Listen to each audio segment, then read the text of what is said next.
नमस्कार भक्तों, आप सभी का स्वागत है आपके अपने चैनल भक्ति अरोड़ा 2 पर।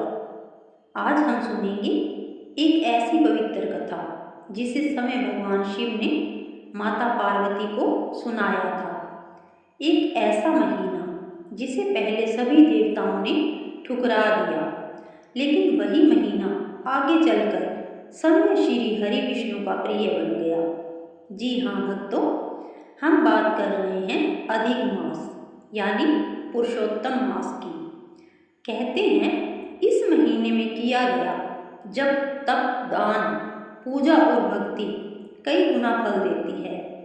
जो भक्त सच्चे मन से इस महीने में भगवान का स्मरण करता है, उसके जीवन के दुख, दरिद्रता और बाधाएं धीरे धीरे समाप्त होने लगती हैं। तो आइए भक्तों, पूरी श्रद्धा भाव से सुनते हैं अधिक मास की अद्भुत कथा। बहुत समय पहले की बात है, जब ब्रह्मांड की रचना हो चुकी थी और समय का चक्कर चलने लगा था, तब एक समस्या उत्पन्न हुई। सूर्य वर्ष और चंद्र वर्ष में अंतर आने लगा। चंद्रमा के अनुसार वर्ष छोटा पड़ जाता था। धीरे धीरे यह अंतर बढ़ने लगा। तब देवताओं ने विचार किया कि इस अतिरिक्त समय को एक अलग महीने के रूप में रखा जाए। लेकिन समस्या यह थी कि सभी महीनों का कोई ना कोई स्वामी था। किसी महीने के स्वामी सूर्य देव थे, किसी के चंद्रदेव, तो किसी के अन्य देवता। परंतु इस नए महीने को कोई अपनाने को तैयार नहीं था। वह महीना अकेला पड़ गया, उदास हो गया। उसका कोई नाम नहीं था, कोई सम्मान नहीं था। सभी उसे अपशकुनी कहने लगे। वह बहुत दुखी महीना रोता हुआ देवताओं के पास गया। उसने कहा, हे देवताओं, मुझ में क्या कमी है? मुझे क्यों ठुकराया जा रहा है? मेरा भी तो अस्तित्व है। लेकिन किसी ने उसकी बात नहीं सुनी। निराश होकर वह महीना ब्रह्मा जी के पास गया।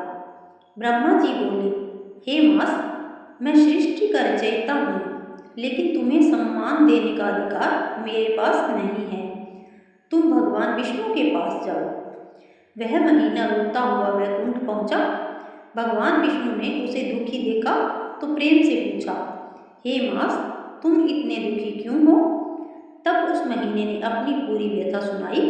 उसने कहा, प्रभु, सभी मुझे अपवित्र कहते हैं।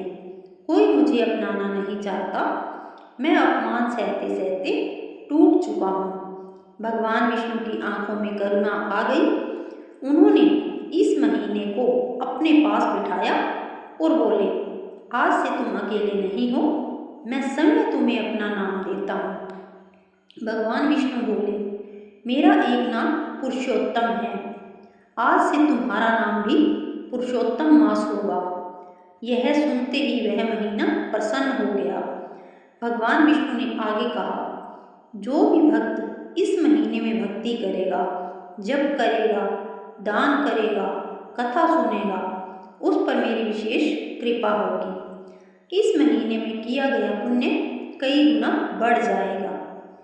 कहते हैं एक दिन माता पार्वती ने भगवान शिव से पूछा, हे महादेव, यह पुरुषोत्तम मास इतना महान क्यों माना जाता है? तब भगवान शिव मुस्कुराए और बोले, हे पार्वती, यह महीना सौम्य श्री हरि का स्वरूप है। जो इस महीने में सच्चे मन से भगवान का स्मरण करता है, उसका कल्याण निश्चित होता है। इस महीने में क्रोध, लोभ, छल और अपमान से दूर रहना चाहिए। गरीबों की सहायता करनी चाहिए। सुबह जल्दी उठकर भगवान का नाम लेना चाहिए।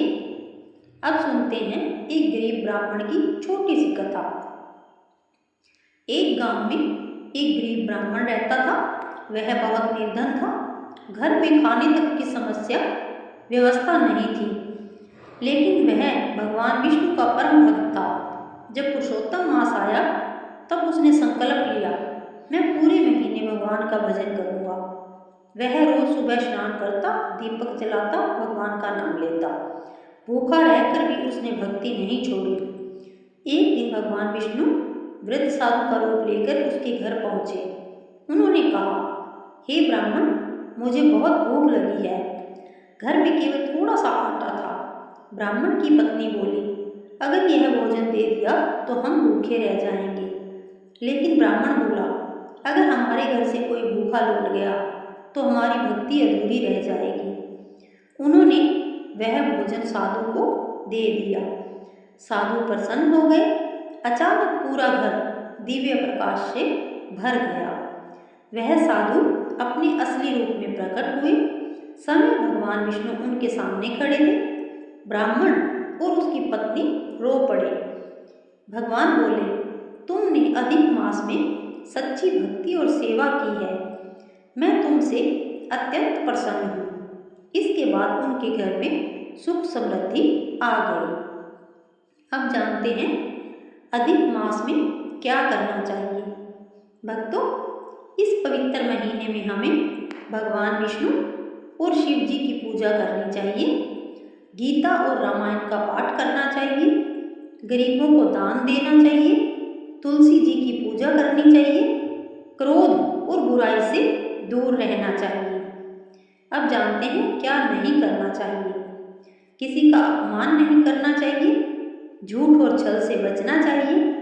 बेवजह क्रोध नहीं करना चाहिए। किसी गरीब को दुख नहीं देना चाहिए।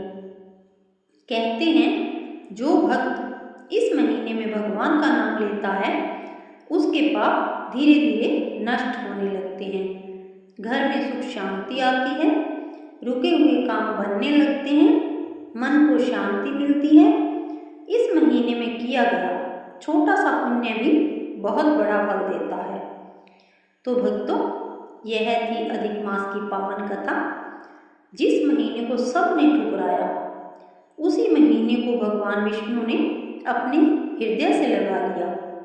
इसलिए कभी किसी को छोटा या बेकार नहीं समझना चाहिए, क्योंकि भगवान की कृपा कब किस पर हो जाए कोई नहीं जानता। अगर आप भी चाहते हैं कि भगवान विष्णु और महादेव की कृपा आपके परिवार पर बनी रहे, तो सच्चे मन से बोलिए, ओम नमो भगवते वासुदेवाय, हर हर महादेव। अगर यह कथा आपको अच्छी लगी हो तो वीडियो को लाइक करें, शेयर करें और चैनल को सब्सक्राइब जरूर करें। मिलते हैं अगले वीडियो में एक नई कथा, एक नई कहानी और एक नई धार्मिक वीडियो में। ओम